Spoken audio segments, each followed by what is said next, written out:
संजय राऊतांचा उपमुख्यमंत्री देवेंद्र फडणवीसांवर हल्लाबोल आहे। फडणवीसांनी राज्यात सुडाचं राजकारण सुरू केलंय।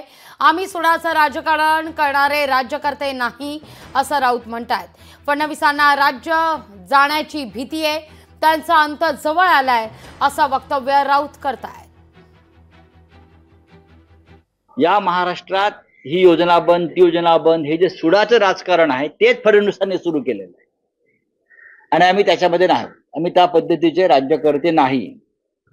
त्यांना भीती का वाटते की आमचं राज्य जाईल, ही त्यांची भीती आहे। आम्ही हरतो आहोत म्हणून ते लोकांना धमक्या देत आहेत। महाराष्ट्र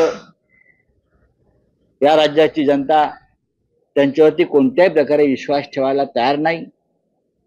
ज्या प्रकारचं दळभद्री आणि घाणेरडं डर्टी पॉलिटिक्स घाणेरडं राजकारण या महाराष्ट्रात त्यांनी सुरू केलं त्याचा अंत आता जवळ आलेला एवढंच मी सांगतो। लोकशाही मराठी ऐका, पहा, जागरूक रहा।